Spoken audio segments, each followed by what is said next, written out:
Hello students, good morning.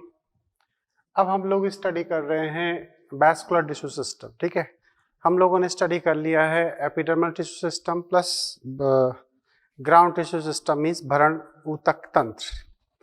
आप देख रहे हैं कि वैस्कुलर जो टिश्यू सिस्टम होता है उसमें प्लांट्स में 3 तरीके के हमें वैस्कुलर बंडल नजर आते हैं, 1, 2 एंड 3। ये मतलब एक अरीय संवहन पूल, एक कॉन्जॉइंट संवहन पूल और एक सकेंद्रीय संवहन पूल। ये 3 तरीके के वैस्कुलर बंडल हमें नेचर में नजर आते हैं। आप इस टेबल को ही याद कर लोगे तब भी सफिशिएंट आपके पास इंफॉर्मेशन पहुंच जाएगी, एनसीईआरटी बेस्ड। तो अरीय संवहन पूल का मतलब होता है रेडियल वैस्कुलर बंडल। क्या? रेडियल वैस्कुलर बंडल मतलब इसमें जाइलम और फ्लोएम अलग अलग रेडियस पर उपस्थित है। ठीक है, आप देख रहे हैं जाइलम इस रेडियस पर है, फ्लोएम इस रेडियस पर उपस्थित है, तो इसलिए हम अरीय संवहन पूल का इसे नाम देते हैं। अब एनसीईआरटी ने एक डायग्राम बना रखा है कि 4 radial vascular bundle are unique character of dicot root. Dicot root में 4 अरीय संवहन पूल आवश्यक रूप से पाए जाते हैं, लेकिन अगले ही सेगमेंट में ये बात लिखी गई है कि more than 6 radial vascular bundle are unique character of monocot. ठीक है, तो हमने दोनों चीजों को आपको यहीं पर लिख दिया है। इनमें जो कैम्बियम बनेगी, वैस्कुलर कैम्बियम, जब सेकेंडरी ग्रोथ स्टार्ट होगी तब वो टोटली सेकेंडरी मेरिस्टेम कंसिडर होगी, क्योंकि अभी जाइलम और फ्लोएम के बीच में कोई भी कैम्बियम उपस्थित नहीं है। अब आते हैं कॉन्जॉइंट। कॉन्जॉइंट का मतलब है कि इसमें जाइलम और फ्लोएम एक दूसरे से जुड़े हुए हैं, एक दूसरे की लेटरल साइड में है। कोलेटरल एंड बाइकोलेटरल, ये इसके 2 टाइप हैं।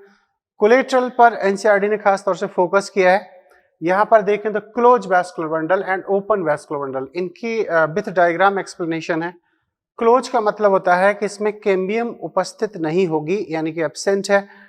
कहा जाता है कि जब प्राइमरी जाइलम और प्राइमरी फ्लोएम का जो फॉर्मेशन चल रहा था उसी टाइम इसकी कैम्बियम इनके फॉर्मेशन के दौरान ही रिड्यूस हो जाती है यहाँ से, और यहाँ से एक्सटेंट हो जाती है, गायब हो जाती है। अब इसके साथ प्रॉब्लम ये है कि ये फर्दर सेकेंडरी ग्रोथ में पार्टिसिपेट नहीं कर सकता है, इसीलिए इसकी प्रेजेंस के नाम पर बताया जाता है कि मोनोकॉट स्टेम में नॉर्मली मोनोकॉट सेकेंडरी ग्रोथ नहीं करते हैं।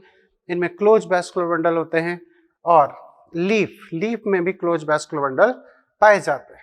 इसके बाद में ओपन का मतलब है कि इनके पास ऑप्शन है, ये फर्दर सेकेंडरी ग्रोथ में अपने रोल को प्ले कर सकते हैं, सेकेंडरी जाइलम और सेकेंडरी फ्लोएम का फॉर्मेशन कंडक्ट करा सकते हैं।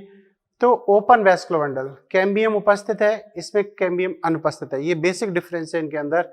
इनकी उपस्थिति है डाइकॉट एंड जिम्नोस्पर्म स्टेम में। यहाँ पर आप देख रहे हैं कैम्बियम है, इसे हम प्राइमरी कैम्बियम या इंट्राफेसिकुलर कैम्बियम के नाम से जानते हैं, जो बाद में इंटरफेसिकुलर कैम्बियम का फॉर्मेशन करेगी और फिर एक कंबाइंड रिंग का फॉर्मेशन बन जाता है, हो जाता है, जिसे हम वैस्कुलर कैम्बियम कहते हैं। वो बाहर की तरफ सेकेंडरी फ्लोएम, अंदर की तरफ सेकेंडरी जाइलम का फॉर्मेशन करती है। इस तरीके से इसके जरिए सेकेंडरी ग्रोथ आपको देखने को मिलेगी। बाइकोलेटरल के बारे में एनसीईआरटी ने ज़्यादा कुछ नहीं कहा है, लेकिन बाइकोलेटरल के लिए कहा जाता है कि एक्चुअली बाइकोलेटरल अपने आप में कोई अलग से चीज नहीं है। बाइकोलेटरल 2 कोलेटरल वैस्कुलर बंडल का आपस में फ्यूजन है, और इस तरीके से इसमें हमें 2 कैम्बियम नजर आती हैं। ठीक है, इसकी उपस्थिति कुकुरबिटेसी कुल के सदस्यों जैसे खीरा है, ककड़ी है, कद्दू है, कुकुम्बर मतलब खीरा है ना, तरबूज है, खरबूज है, इन सब में इसकी उपस्थिति पाई जाएगी। तो डाइकॉट कुकुरबिटेसी कुल के सदस्यों में। ठीक है जी।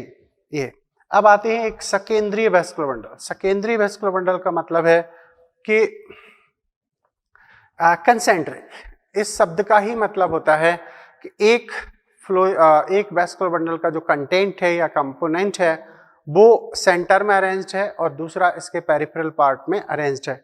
ठीक है, तो अब ये 2 तरीके के हो जाते हैं। एक में जाइलम सेंटर में होगा, फ्लोएम पेरिफेरी में होगा, दूसरे में फ्लोएम सेंटर में होगा, जाइलम उसके पेरिफेरी में होगा। तो इसीलिए हम कहते हैं सकेंद्रीय वैस्कुलर बंडल। ये यूनिक है, स्पेसिफिक है, कुछ स्पेसिफिक प्लांट में ही प्रेजेंस होता है। हेड्रो, याद करो हेड्रोसेंट्रिक, याद करो हमने जाइलम को हेड्रोम नाम भी दिया था। तो हेड्रोसेंट्रिक का मतलब है कि हेड्रोम सेंटर में है, मींस जाइलम सेंटर में है और पेरिफेरल पार्ट में इसके फ्लोएम प्रेजेंस है। इसी ऐसी जो प्रेजेंस होती है ये हमें ट्रेडोफाइट में देखने को मिलती है। कायदे से जहां पर पिथ एब्सेंट होता है स्टील में हम उसे प्रोटोस्टील कहते हैं, तो ये कायदे से प्रोटोस्टील है, ट्रेडोफाइट में ये पाई जाती है। क्लियर। लेप्टोसेंट्रिक, हमने फ्लोएम को लेप्टोम कहा था, तो लेप्टोम यानी कि फ्लोएम यहाँ सेंटर में है, जाइलम इसके पेरिफेरल पार्ट में है, तो ये हो जाएगा लेप्टोसेंट्रिक वेस्कुलर बंडल। इसे एम्फी क्राइबर कहते हैं, इसको एम्फी वेसल नाम देते हैं, तो ये आपको थोड़ा से याद रखने पड़ेंगे। यहाँ पर आप देख रहे हैं ये खास तौर से ड्रेसिना एंड यक्का में ही पाए जाते हैं। किस में पाए जाते हैं? ड्रेसिना, यक्का। ये कौन सा है? दे आर मोनोकॉट, ठीक है, और फैमिली है लिलिएसी, लिलिएसी। ये चूंकि एनसीईआरटी ने लिलिएसी का डिस्क्रिप्शन आपको दिया है, तो जाहिर सी बात है ये हमारे लिए खास हो जाता है। ड्रेसिना यक्का एकमात्र ऐसे मोनोकॉट प्लांट हैं जो असामान्य द्वितीयक वृद्धि दर्शाते हैं, मीन्स मोनोकॉट होने के बावजूद भी इनमें द्वितीयक वृद्धि हमें देखने को मिलती है, ठीक है। तो ये कहीं ना कहीं है vascular tissue system. Vascular tissue system की जो उपस्थिति है वो ट्रैकियोफाइट्स में पाई जाती है।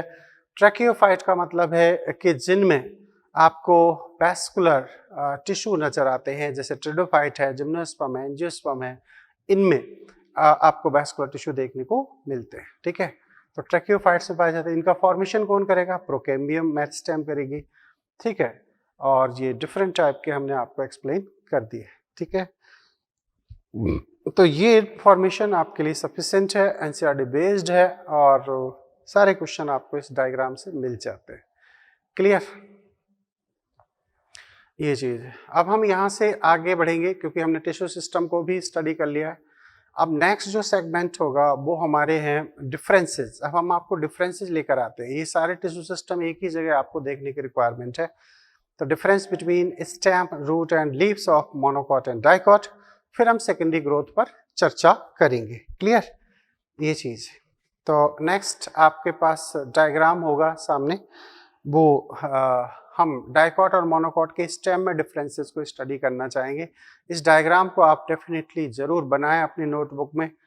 वजह ये है कि एनसीईआरटी ने जो डायग्राम दिया है वो उतना क्लैरिफाई नहीं है, आप वहाँ कंफ्यूज हो सकते हो। तो मैं कोशिश करूँगा आपके लिए एक क्लियर डायग्राम बनाने की, जिससे कि ऑब्जेक्टिव सॉल्व हो जाए। ओके, तो हम डायग्राम बनाने जा रहे हैं। अब आपको इन डायग्राम के जरिए ही चीज़ों को समझना है, ठीक है। मैंने आपसे पहले ही कहा कि मैं आपके लिए डायग्राम बना रहा हूँ, इन्हें आपको नोटबुक में लिखना है, यानी कि बनाना है, ड्रॉ करना है, ठीक है। इसमें मैंने कुछ क्लैरिटी एक्सप्लेन करने की कोशिश की है, आप लोग थोड़ा सा ध्यान से सुनना इस चीज़ को, है ना। दोनों के स्टेम आपके सामने है, वो मोनोकॉट का है मीन्स मक्के का है, और ये डाइकॉट का है मतलब सूरजमुखी। यही एनसीईआरटी ने दोनों के डायग्राम एक्सप्लेन किए। आप देख रहे हो क्यूटिकल यहाँ प्रेजेंस है, उसमें भी क्यूटिकल हो सकता है, लेकिन उसमें सिलिका का डिपोजिशन खासतौर से पाया जाता है। सिलिका यानी कि कांच जैसा सब्सटेंस, और इसीलिए आप मोनोकॉट तने को देखना बड़ा ही शाइनी होता है, शार्प होता है। कई बार आपने देखा होगा जब गन्ना इस तरीके से खाया जाता है तो कई बच्चों की उंगलियां कट जाती, तो वो एक्चुअली शार्पनेस आती है सिलिका की वजह से, शाइनी एंड शार्पनेस। यहाँ एक और डिफरेंस नजर आ रहा है, आप देखो एपिडर्मिस में मोनोकॉट में आपको स्टेम हेयर नजर नहीं आ रहे हैं, लेकिन यहाँ स्टेम हेयर हैं, मल्टीसेलुलर हैं। स्टेम हेयर नहीं होने की एक खास वजह ये भी बताई जाती है कि इसकी जो हाइपोडर्मिस होती है वो स्क्लेरेन्काइमा की होती है, मीन्स मोनोकॉट, और इसकी जो हाइपोडर्मिस होती है वो होती है कॉलिनकाइमा। किसकी है ये? कॉलिनकाइमा, ठीक है। और कॉलिनकाइमा आप जानते हो, एनसीईआरटी ने लिख रखा है, आपको एनसीईआरटी भी पढ़नी होगी यहाँ पर, कि ये कॉलिनकाइमा या तो समांगी रूप से होगा या फिर गुच्छे के रूप में होगा, बंच के फॉर्म में होगा। तो कहा जाता है कि collenchyma in dicot herbaceous stem may be in as homogeneous और presence as a patches bundle के फॉर्म में, गुच्छे के फॉर्म में। तो यहाँ मैंने होमोजीनियस पोजीशन दी है। ये जो आप ब्लू कलर का स्ट्रक्चर देख रहे हो, एक्चुअली ये पैक्टिन का डिपोजिशन है। किसका डिपोजिशन? पैक्टिन सब्सटेंस डिपोजिट है। और यहाँ पर हमने डबल वॉल दिखाई है, इसका न्यूक्लियस नहीं है, ये एक्चुअली स्क्लेरेन्काइमा को रिप्रेजेंट किया जा रहा है। तो हाइपोडर्मिस यहाँ बनी है स्क्लेरेन्काइमा की, यहाँ की हाइपोडर्मिस बनी है कोलिनकाइमा की। क्लियर? एपिडर्मिस में कोई डिफरेंस नहीं है। हाँ, एपिडर्मिस के जो स्टैम्प हेयर्स हैं उनमें डिफरेंसेस हैं। अब आती है आपकी मिडिल कॉर्टेक्स। मिडिल कॉर्टेक्स यहाँ पर आपको स्पष्ट नजर आ रही है, मध्य बलकुट बोलते हैं, लेकिन यहाँ पर मिडिल कॉर्टेक्स क्लैरिफाई नहीं है। यहाँ याद रखना हाइपोडर्मिस के अतिरिक्त कुछ भी आइडेंटिफाई नहीं है। यहाँ आपको मिडिल कॉर्टेक्स स्पष्ट नजर नहीं आ रही है, इसमें एंडोडर्मिस नहीं है, इसमें पेरिसाइकल नहीं है ना। इसमें पित्त भी बहुत कम विकसित होता है एज कंपेयर टू, ये अधिक विकसित है। कैसा है? अधिक विकसित, ठीक है, इसमें अधिक विकसित होता है। और इसमें है ये पित्त कम विकसित ये कम विकसित है, जबकि उसको अपन देखें तो जो ज्यादा विकसित है। ठीक है, अच्छा, एक ये बात हो गई। आप यहाँ देख रहे हैं मीन्स मिडिल कॉर्टेक्स आपको वहां पर स्पष्ट नजर नहीं आ रही, यहाँ पर पेरेन्काइमा की है, इसमें फूड मटेरियल का स्टोरेज होगा। ये हमने आपको ग्राउंड टिश्यू सिस्टम में भी एक्सप्लेन किया है। यहाँ बड़ी इंटरेस्टिंग चीज है, यहाँ सिंगल सेल्ड थिक एक लेयर की बनी हुई आपको एंडोडर्मिस नजर आ रही है, लेकिन वहाँ नहीं है। यहाँ एंडोडर्मिस ढोलक की आकृति की मृदुतक से बनी हुई है, लेकिन इनमें कैस्पेरिन स्ट्रिप नहीं है। याद रहे, स्टेम की जो एंडोडर्मिस है उसमें कैस्पेरिन पट्टी नहीं है, ये बड़ा ही यूनिक यहाँ फीचर है। लेकिन यहाँ कुछ होता है, वो क्या होता है? स्टार्च सीथ पाई जाती है, एक स्टार्च के ग्रेन्यूल से बनी हुई एक लेयर प्रेजेंस होती है, वो पाई जाती है, लेकिन कैस्पेरिन पट्टी जो कि सुबेरिन से बनी है वो यहाँ टोटली एब्सेंट। अच्छा जी, अब यहाँ इंटरेस्टिंग चीज ये है कि इसके ठीक नीचे मल्टी लेयर्ड ये आपको दिख रही है परिरंभ, यानी कि पेरिसाइकल। पेरिसाइकल डाइकॉट के केस में मल्टी लेयर्ड है, ये हमने आपको लिखाया भी है। और ये दो चीजों से बनी होती है, एक स्क्लेरेन्काइमा, दूसरा पेरेन्काइमा, और वो अल्टरनेट फॉर्म में होते हैं।